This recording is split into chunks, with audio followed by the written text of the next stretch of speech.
Welcome to the Whistle Stop Tour Series.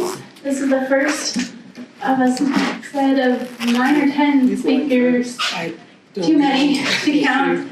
We have, it's very important that our community feels like they can share their stories. And so we've asked some members from our community here to come share their experience and their husband's experiences and dad's experiences and everything as they're working on the railroad here. As everybody knows, in May 10th, 1869 was the celebration of the Transcontinental Railroad, and with the railroad, Utah had a lot of socioeconomic diversity that was brought here.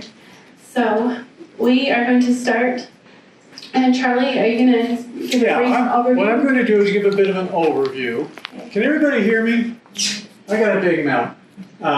See, I can't hold the book and this thing here. So I'm going to put this down. Can you hear me okay? Okay.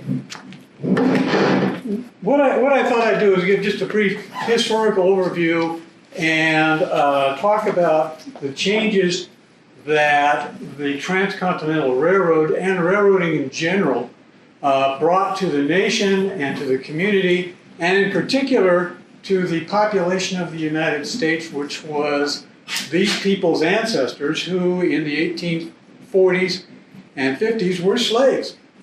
And after the Civil War, which was the same time the Transcontinental Railroad was finished and huge economic changes occurred, one big thing that happened, which is involved with the title of this program, Porters and Waiters on the Trains, was the development of the Pullman porter job.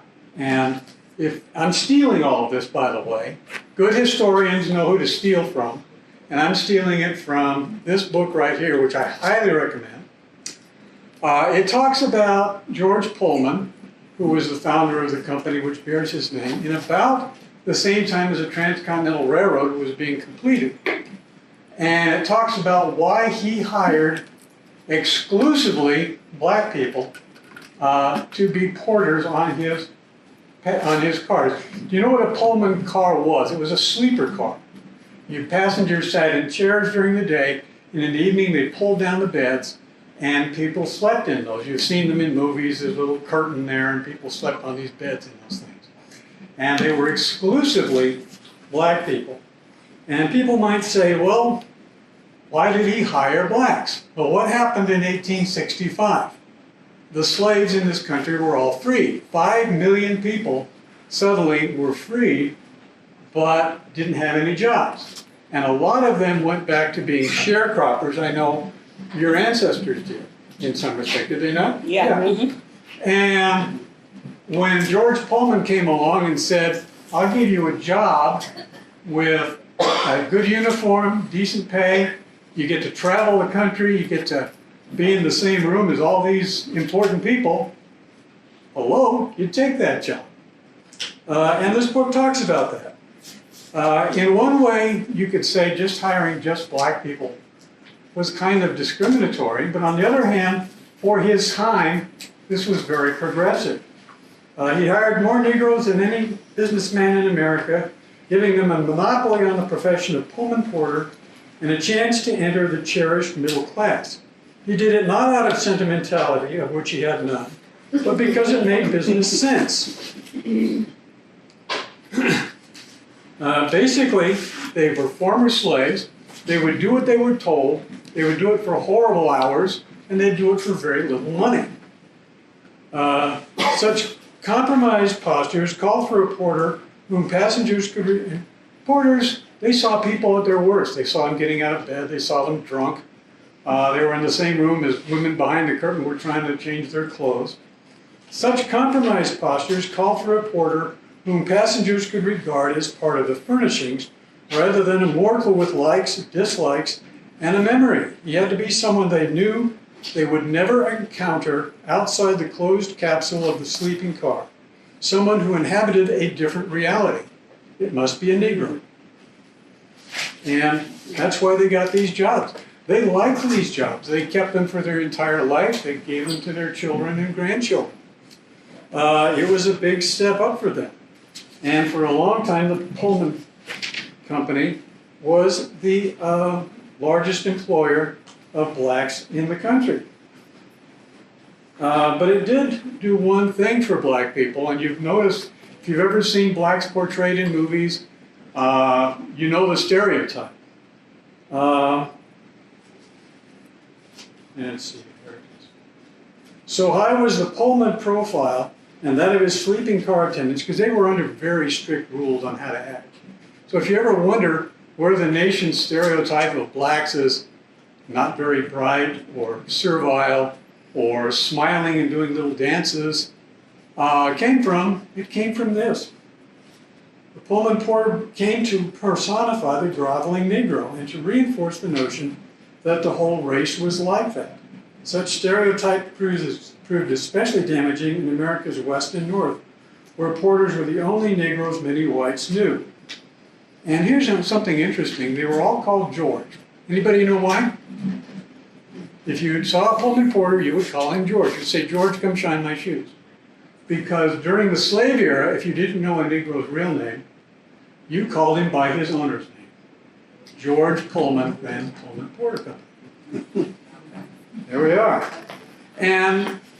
But one of the big effects of the Pullman Porter thing was it gave thousands of black people in this country real jobs that did not involve sharecropping or living as a tenant farmer on somebody's farm. It got them out into the rest of the country. It enabled them to buy houses in Chicago and other northern cities. It enabled them to, as the title of the book says, if not join the middle class themselves, to help their children and grandchildren join the middle class. And that is why these people's parents and grandparents came to Ogden. And to get jobs, they weren't Pullman porters, but they were cooks, they were waiters on the trains. And I might add, Sarah over here, Sarah McClellan, has helped Union Station Foundation and the Union Station Museum put an excellent display in the Utah State Railroad Museum on the porters and waiters that came to Ogden and that brought Ogden's black community to Utah.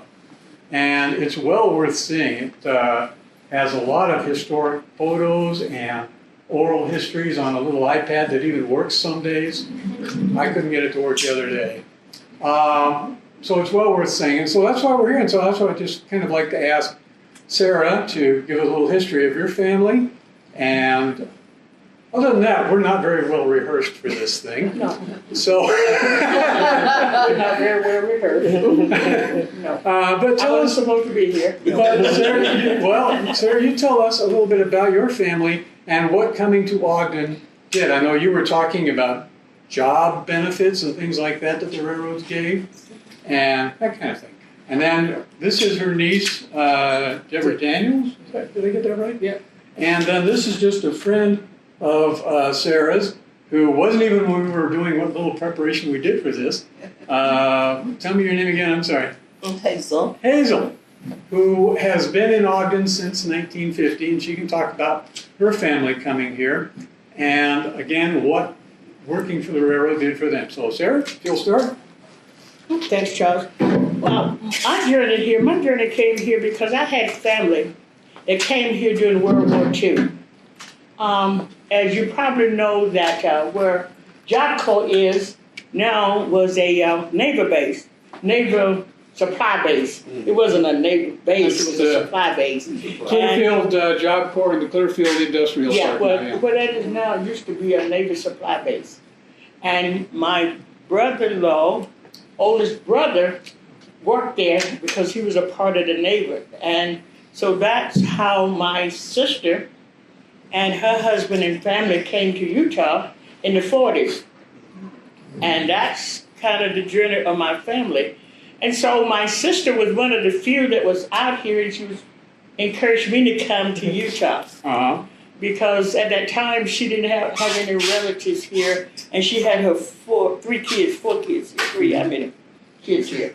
So I decided to come to Utah in 1966. And because a lot of the blacks from the South came to Utah, And if you know about Black history, it's called the migration of the blacks because a lot of blacks migrated here. And it was two reasons they came to Utah was because of the railroad and Hill Air Force Base. Because they could get pretty decent employment. Because most of them came from the South where there was a lot of sharecropping. If you know about sharecropping, you didn't make any money sharecropping. You just sharecropped. That was it. That was it. And so to come It here... was one step above slavery. Yeah, one step above not a slavery. very tall step either. And when you sharecropper, you never did get the man paid off. No. They had where you would go, the farmers would go and get their groceries at the store. And he always kept the books, and the blacks never had any books to keep. And they had to go along with what they said, and they never got paid off. So every year, when they brought in the crops, they was always in a hole. They never did advance out of that. And so that's why a lot of them came to Utah, because there was better paying position here. Hazer has a paper on what they started off. A lot of them was making back in 1962, and it wasn't very much, but it was a lot when you weren't getting anything. And so that's how I came to Utah because of that. And Now, what did your parents do? my parents were sharecroppers. Were sharecroppers? Yeah, and I'm the youngest of 11, so I came from a very large family, and we picked cotton. Uh-huh. And that's one of the reasons I said I would never do this all of my life. And that's what started me to go into college, because you don't know what picking cotton is. It's hot and it's hard. And you can't even imagine the heat that you have to withstand to pick cotton and the humidity in the South.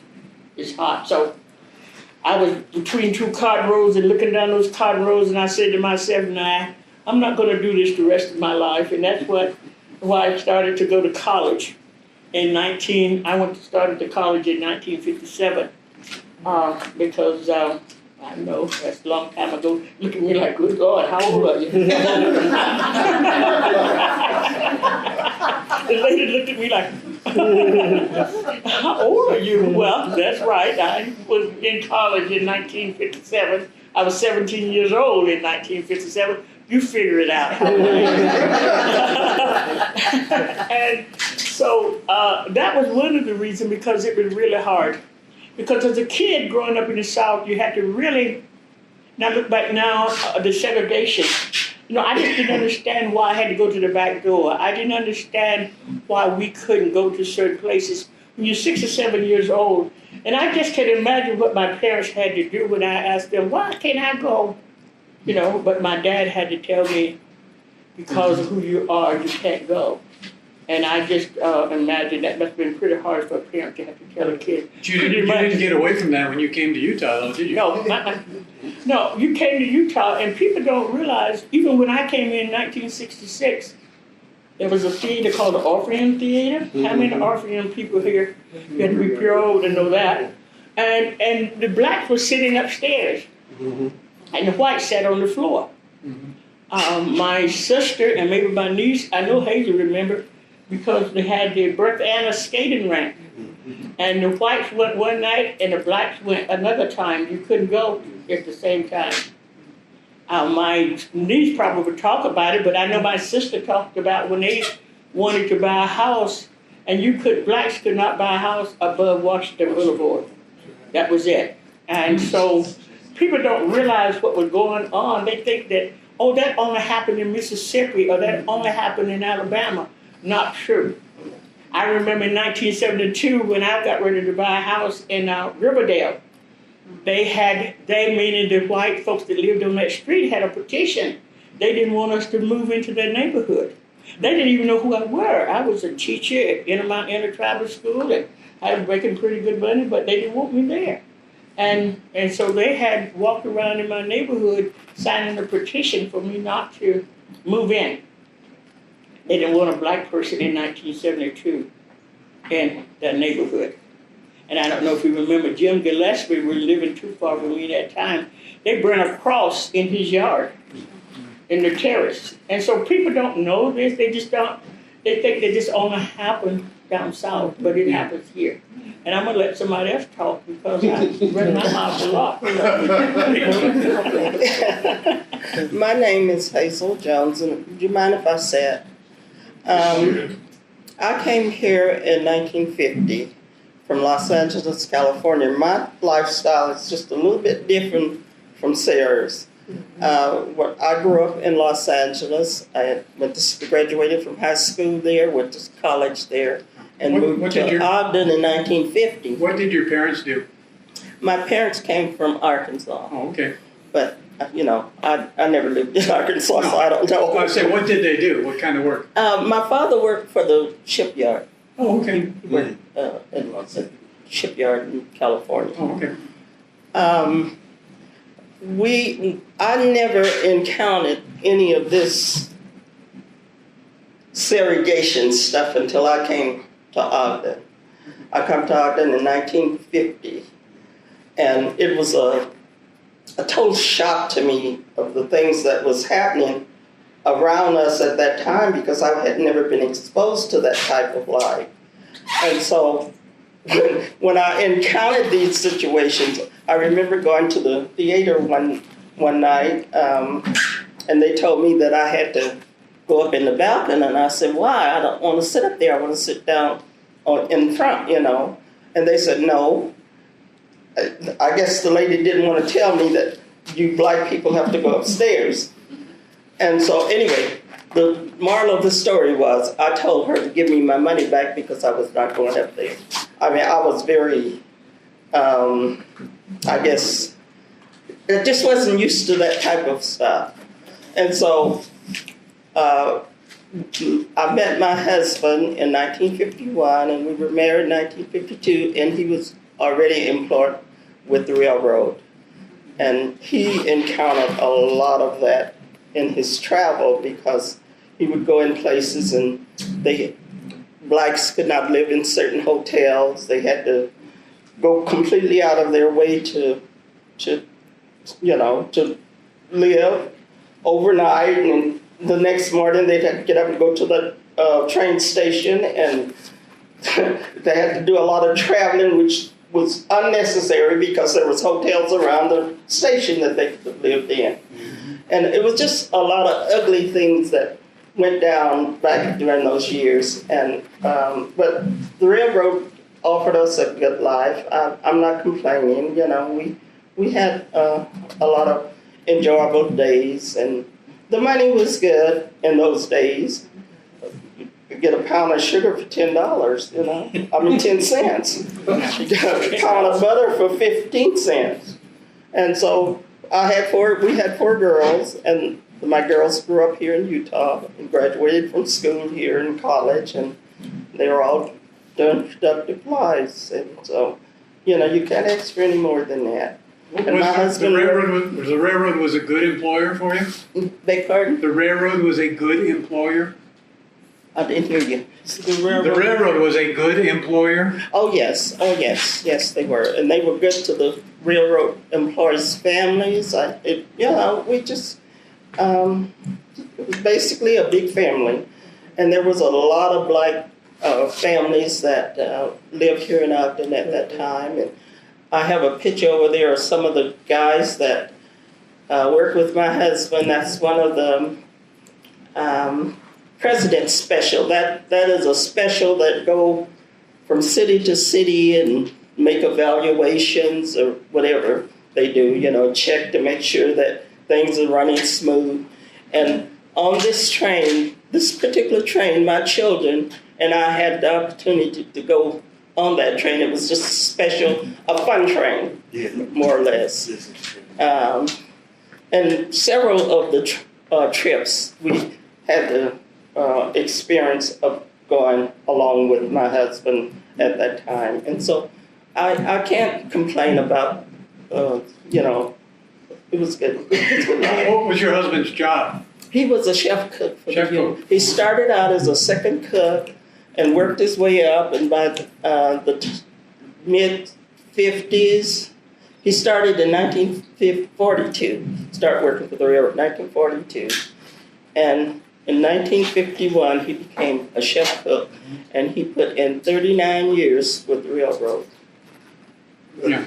And she's got one of the menus that her husband would have been cooking for, and that's good food. If you've been on Amtrak lately. I you have a want this. lot of things, but Sarah didn't tell me that I had to do this. You know? she just said, "Oh, come with me." That's Sarah back then, John. Blame the Sarah back then. Yeah, no, I'm blaming you. I didn't talk to her. I had a lot of things that I could have brought, you know, books and magazines and if you go down to the Union Station, there's quite a bit down there. There is. So- Yeah. And one of the things she didn't mention is, if you know where the Royal Hotel is on Wall Avenue, it's a Royal Hotel, and a black lady named Mrs. Davis started that hotel. And when she was talking about they couldn't live downtown, that's where all of the blacks, there are a lot of the entertainers that came through here on the railroad. They were doing it back in the 40s. That's how they transferred all of the soldiers that came through here. And if you had to stay overnight, Mrs. Davis started that hotel, and it still stands now on Wall Avenue. Then the Annabelle Weekly opened up the porters and waiters, and a lot of them live there, you know, when they would come stay over and things like that. But it was pretty rough back in those days. Okay. I see Deborah over here chomping at the bed, or she's holding. Jump Well, in. for me, I feel like I'm kind of the benefactor of what opportunities my dad had. And when I asked my mother how they got to Utah, she said, "Well, your dad was in the Army, and he said he wasn't going back to the South. He's not going to live in the South. He wouldn't go back there. His older brother got out of the military before he did, and they were on their way to Los Angeles. And so my dad and my uncle worked. They sent for my mom and my aunt. They came out, and then Your dad was a cook my dad was a cook, and on the railroad. on the right? railroad, Yeah. right? He was a cook on the Union Pacific Railroad. Uh-huh. And when they went to Los Angeles, my mother was a little intimidated by how huge the city was, because they came from a very small town. And she said, "I don't think I can go to Los Angeles." And so I guess she didn't go. My dad didn't go. And so three of us were born and raised here in Ogden. I was, and you know, I think that when I look at what that did for us as a family, in terms of my dad working for the railroad, I didn't hear about all those stories when I was younger, but as I got older, I heard about it. And I really wanted to praise my parents for the hard work that they had done and the way that they had raised us up. And that we would go back south a little bit when we were younger. And I remember driving back to Alabama one time, and my dad got to a certain point and he was just tense. And he said, "I don't want y'all stay in the car. I'll be right back." And it was kind of puzzling to me. And he said, don't look up, don't look at anybody, just sit here. And he went and got our food. And I just thought, him moving away from the South and coming to Utah, he was able to provide something for his children that could not be provided by at that time of the culture of the South. And so I felt very fortunate. I felt like I had a lot of opportunity. And I also had an opportunity to hear my dad. He would, sometimes on the weekend, he would play different music, but he'd play this album by Martin Luther King Jr. And I would listen to that. When I got to high school, I got in debate, and I remember doing my first oratory piece was fair housing. And it was because my older brother, when he moved here and went to buy a house, his house was vandalized also during that time. My parents also had this goodness in their heart. We had a lot of family members that came through, and what that did is as my dad and my uncle stayed, more folks came. My Aunt Sarah came, my Aunt Betty came, and it gave us here in a predominantly white community this whole sense of family, and going to an aunt's house or going, Thanksgiving, when I was at Utah State, I'd bring all my friends down, and my mom would have them. We would have dinner, and it gave them a place to be that was comfortable, because there was not. I mean, even though that was in the late 70s, it offered an opportunity for those kids who couldn't go home to be somewhere with people like them and to be in a home. And so it got to be the place where we'd go for all the holiday meals, and I really felt strongly about wanting to shift that way of being. My parents, any friend I had, I could bring them home, but not any friend I had could they bring me home, to their homes. And so I was very aware of racial discrimination. I was very aware of the many biases that were held. But I also, based on my family, and when Aunt Sarah came to live with us, I was, about 8 or 9? Yeah, 8 or 9, and I had this opportunity to see this young woman who was going to work every day, and she just was, for me, just an example of getting your education, building a life, creating for yourself a place that that allows you to live in whatever fashion it was that you chose to live in. And so I remember when she got this new car, and I thought, oh my gosh, she bought a new car. Just all these kinds of things as a young girl that I looked at. And we had this culture that was built with the railroad. In our backyard, we had this big, huge pear tree with a little redwood picnic table in the back. And a lot of times the guys would come over and they'd sit and they'd talk and hang out back there. And it was a community. And I felt like if there was things that we needed or that someone else needed, they looked out for one another. And it was rich. It was very, very rich in having that community and seeing people that you knew and you loved who were doing well. And so being a part of the railroad, I think, created something for me that gave me the beliefs that I could do and be what I wanted to be, that I should. And we didn't have to put up with the kinds of things where you take money back. So I'm not going to come in here. I don't have to come in here and pay my money to go sit somewhere I don't want to sit. But there's a whole, I think, piece around that I would see, and when my mom's friends would come, they'd generally sit at the kitchen table and cook and talk, and the guys might be out in the backyard under the pear tree talking and hanging out, and it just gave this sense of dignity and strength. We talk about what it was like and not being able to go certain places or be certain things, but what I saw was a group of individuals who came here with a great passion for their families, love for their churches, pride in who they were, and who made it clear that our paths were to get an education and that we could be many, many things. And I don't take that lightly. And I also am very grateful for the life that my parents had and the community that they built through the railroad for all of us. Yeah. I'm going to brag on you a little bit, okay? Because, when she talks about building the community, it wasn't just for her, it was for all of us. Deborah here, her grandfather was a sharecropper. Mm-hmm. And this lady has a Master in Social Work from Utah State University, has worked at the YWCA, Rape Recovery Center, University of Utah Women's Resource Center Director, and Assistant Vice President of Women's Enrollment at the University of Utah.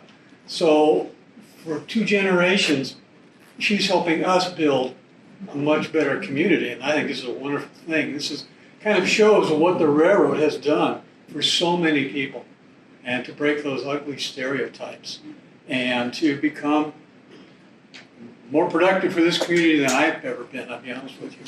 I've never worked at the Rape Recovery Center. I don't have that kind of courage. So, anyway, did you have anything else to say, Sarah, or Hazel? No, when you think about the railroad, one of the things, my husband was a waiter, but the railroad did offer very good life insurance and medical insurance. Mm-hmm. They really took very good care of that. So to give them a kudos, they really did, because my husband died with cancer. And I remember when he was sick, they paid for everything. So that it was besides the money, and was a very good job. They took very good care of their employees with medical they did. And when they retired with a fairly decent salary. Mm-hmm. And the wives were able to get half of whatever their husband made. Yet most jobs don't do that, but they Nobody does that even anymore. took care of their wives. Well, whatever they made their employment was, their retirement, the wife got half of that. And they didn't never work a day for the railroad. So that was a couple of kudos that I want you to know, that the railroad did really take care medically and probably financially and in retirement of their employees. Very true. Very true. Yeah, I think we've all seen, after the railroads declined and went away, we saw how this Ogden went into it became, 25th Street became Skid Row, and I think the city went into a financial depression that lasted 10, 15, 20 years, and it's finally coming out of. And I know down at Union Station, we've lost a lot of the old volunteers. It used to be, railroads used to be a great source of volunteers because all those retirees, and we've lost a lot of them now. And when the railroad guys came here, they brought a lot of the entertainment. She talked about Annabelle Wheatley. Yeah. Because there was nowhere for them to go, but they learned how to create their own. And we had a lot of special Civic and dances, social clubs. social clubs. They had the railroad guys really brought in a different culture of how to entertain, because there was nothing for you to do because of the segregation in Utah. And so the railroad guys was really a big part of the entertainment and the social life. And I know they also did special thing with the 27th Street, with the The American Legion. The American Legion did a lot with the black kids. They had what they called Upward Bound. And a lot of kids, they paid for a lot of the kids to go to Upward Bound. That's where the kid got a chance to go up to. When it first started, it was Utah State. Yeah, I was in And Utah State. so there was a big part of that, Yeah, Legia, I was going to ask you, you brought up children in this community. What was life like for them? Big pardon? What was life like for your children in this community? My children, spoiled and rotten. Good. They were all daddy girls. And Oh, he okay. spoiled them rotten. Really. But they had a good life. The girls, they all grew up and made productive citizens and doing real well, and I'm very proud of all of them. What are they doing now? One girl just retired. Three of them worked at IRS, Okay. and one was with the medical department. Okay. Blood bank. What was that blood bank out there in Brazil? What was that blood bank? I can't remember. It used to be out. It was out in Clearfield where they did plasma. Oh, okay. Okay, the Plasma Center. Mm-hmm. Yeah. And they, of course, two of them are retired now, and two still in working, but they're doing good. Did anybody have any questions? You did? My father was a Union Pacific conductor, and he ran from Ogden to Green River. This is Lee Witten, by the way. He's the archivist Oh. down at Union Station. Knows more about trains than 5 other people combined. Yeah, Anybody. sure. I'm just curious about home life. Now, my father was a freight conductor, and so he was on call. And he could be called at 3 in the morning or 5 in the afternoon and be gone overnight to Green River and then back. So we had rather disruptive family life. My mother couldn't count on activities or holidays regularly, but as a porter or cook, waiter, I assume they had more of a regular schedule because they were on a regularly scheduled passenger train. But would they move or change shifts to a different passenger train, and how long would they be gone before they came back? My husband would, he traveled from St. Louis to Los Angeles, from Butte to Los Angeles, Omaha to Los Angeles. I mean, he had different routes, and he would be gone maybe 6-7 days at a time. Oh, that long? And I did most of the raising of the girls. Yeah. I mean, it was just a normal thing for us to, you do what you had to do. But the 6 days he was home, 5 days, 5 days he was home, he took charge of the kids, and they were buddies for 5 or 6 days.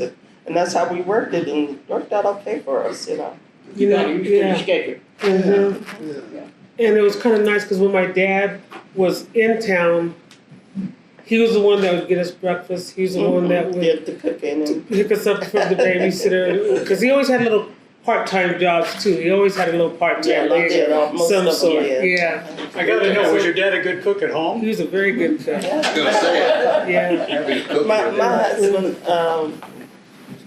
passed away in January of this last year, and he retired in 1982, and from that time until he got ill, he taken care of the cooking and everything at home, and even after the girls moved out and got married. He did all the cooking on his show. But, you just learn to work the program and work with it. He really did. When I was working, I never cooked during the week. My husband did. Ah, I cooked on the weekend. I know Sarah and I talk about it all the time. I miss him so much, because I have not learned how to cook for one person. My husband could cook. He could prepare a meal for 101, and it came out right. But me, I don't know how to do that. yes. Charlie, did you guess though when the Porters Union was formed? The Porters Union, it was in the early 20s, is when they, just getting up to that point in the book, in fact. It was in the early 20s when they had finally a started union here. organizing well. They had a union here. The Union Pacific Railroad had a union, and the cooks and the waiters was Yeah. The first to join the union. They had a union Yeah. here in Yeah. Ogden. I guess they had it all over. Well, it wasn't really here in Ogden. It was But the home base was in Omaha, but they had a representative. Be like One a of the cooks post or was the a- representative. Yeah. Bentley Jones Yeah. was the Finley Jones, yeah. he Yeah, was- the Pullman Porters formed a union. Well, the Pullman Company tried to keep them from forming a union by doing a couple of organizations that allegedly had tried to represent them, did a very bad job of it, and nobody thought that they were really being helped. And finally, in 1925, they organized a real union that actually was able to get them much better pay and working conditions. Back in the early 1920s, the Pullman Porters would work 400 hours a month. And if you do the math on that, that's killing. That's a horrendous schedule. Because 160 is a normal thing for you and me. So part of that was World War I, because during World War I, the government took over the railroads and gave the porters and waiters and Pullman people better pay. And then that kind of carried over till afterwards. And then finally, in the 30s and 40s is when they finally got much better labor representation. So, Well, in the early 40s, the railroad was really the main living for a lot of people, not only the blacks, but Chinese and Yeah. Oh, yeah. The whole city of Ogden. yeah. from 1928 or 29 or whenever they laid the spikes. Hillfield came in much later. Yeah. So Yeah, Hill Air Force Base didn't come in until right before World War II. But yeah, it was the major employer around here. Did you- Charlie, how many black employees were hired by Pullman Company, do you think? I was trying to find that number in here and I couldn't guess, but there were thousands of them. It was the second largest employer of black people in this country for a long time, the largest being the Postal Service. So, a lot of them, because black people had a monopoly on that one job, Pullman Porter. But it was definitely a racial thing. One interesting little nugget is when they would hire a team to work on a particular train, they would make sure they all had the same skin color. I mean, they were all the same darkness or lightness. So they wouldn't stand out. They wanted these people to be invisible. Ponder that for a minute. Yeah. I just took a trip from Sacramento to Salt Lake on California Zephyr. Yeah. And the whole dining crew was all black waiters. Yeah, a lot of people work at Amtrak, yeah.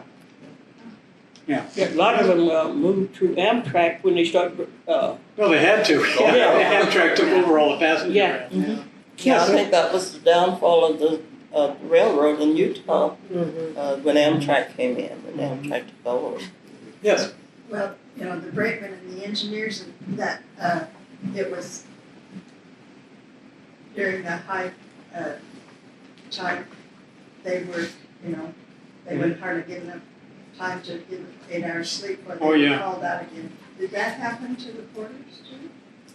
As in working horrible hours and back-to-back shifts. Well, they weren't allowed, I think there was law or something, they weren't allowed to go back out again until they'd had at least 8 hours off. Oh, I see. And then come the slack time, they might not go to work for 2-3 weeks. Did that happen to the porters? I don't think so. Some of that kind of started at the very end when they had to go out and, what again they call you, the Gander Yeah, dances to are. go out on the games, the work gigs. Yeah, and they railroad track workers. Yeah, and they was And they really for all those people who were Yeah, that's when the railroad was coming to. My Union husband had Pacific to was coming go on we call it the Gandy. That's what it was called, the That's what Gandy. they are. And they would go out and take care of the workers, the railroad. I wonder why they had a lot of Native Americans working on the railroad.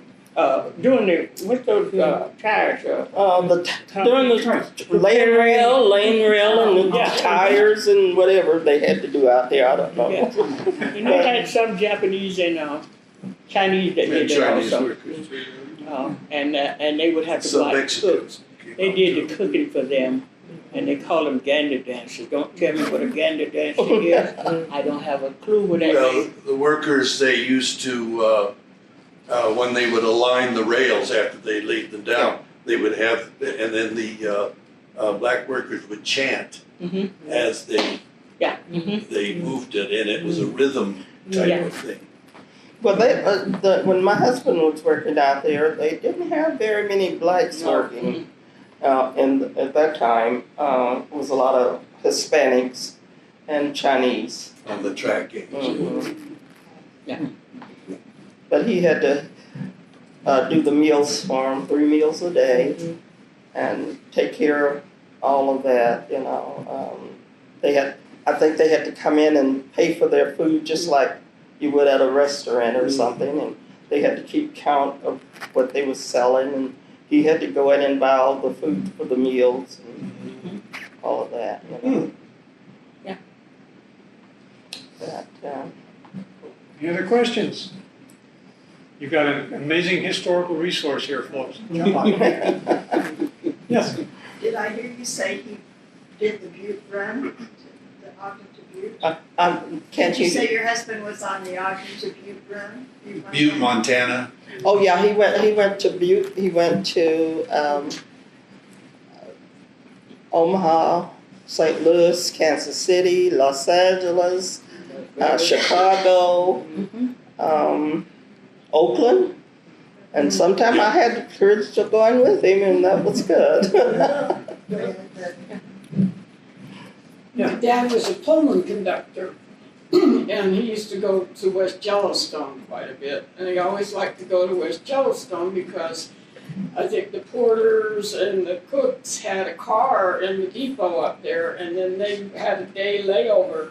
And then they'd all get together in this car. I got to go with them once when my sister and I went up there, and they'd go into West Yellowstone and fish on the Madison River, and then they bring the fish back and stick them in the drawing room that nobody had taken, and they called it Hernando's Hideaway.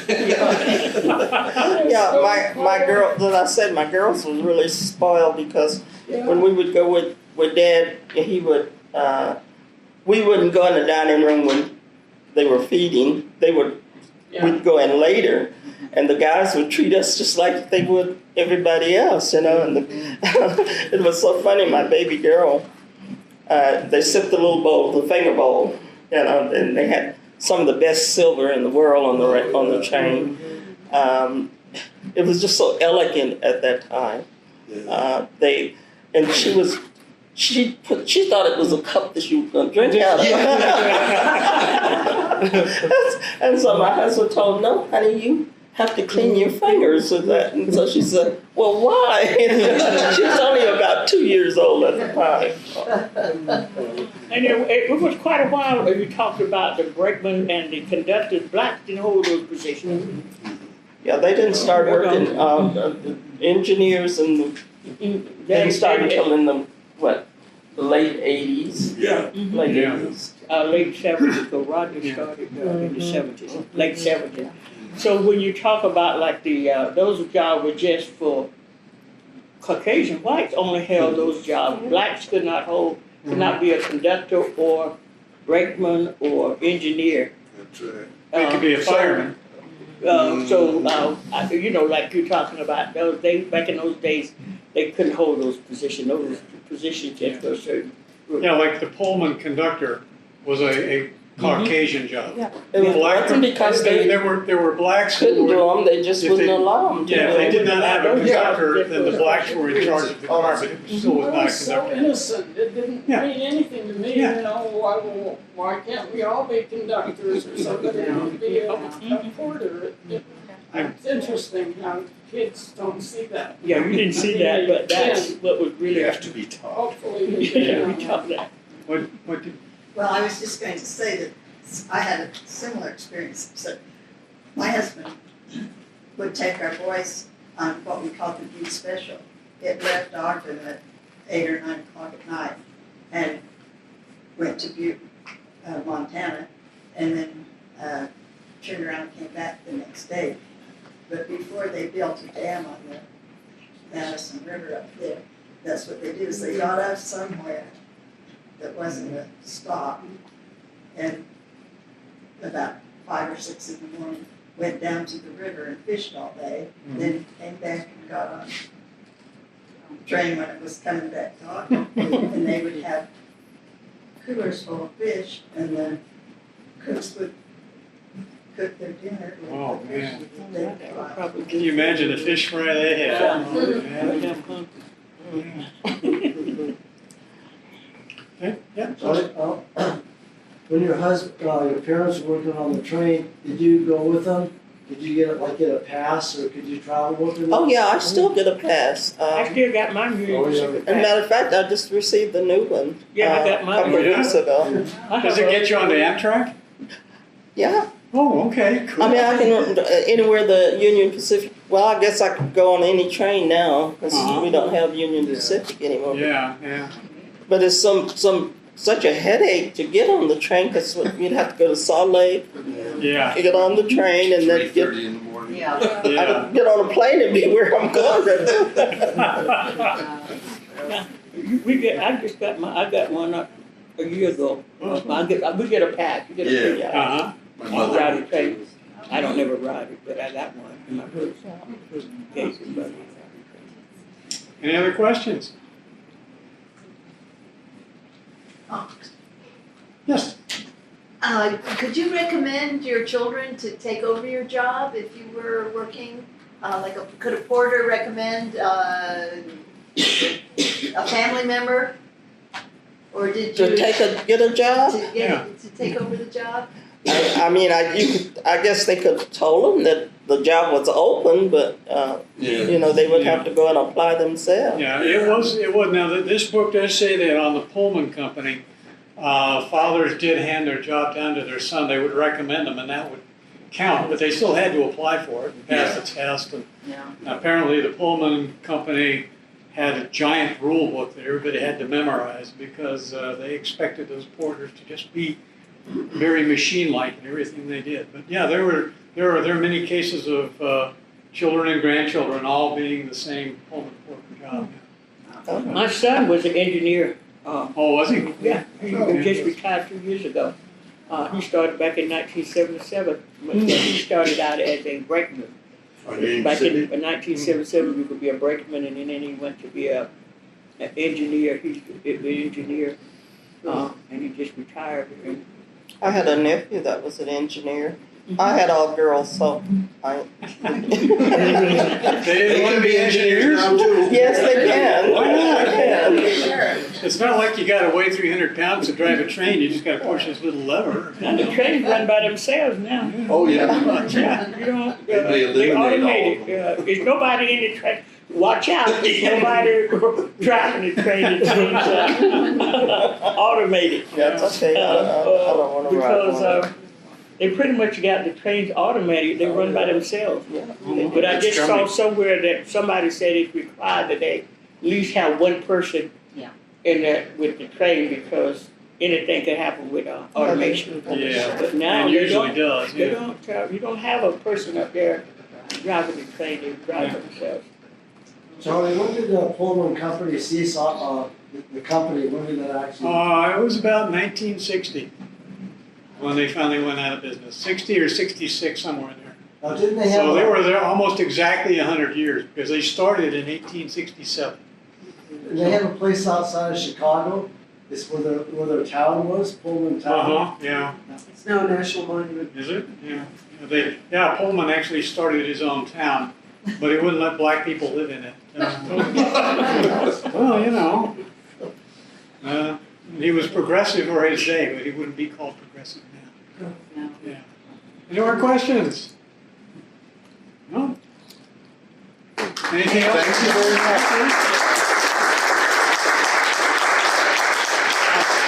I told these ladies that I'm so grateful to them for bringing a part of Ogden's history and this country's history that a lot of us just plain don't know and aren't aware of. I mean, I've learned so much as reading this book. It's kind of scary and embarrassing.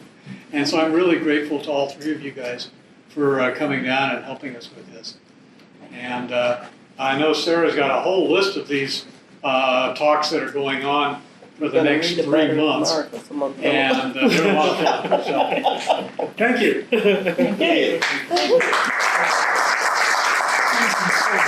Yeah, I so appreciate it.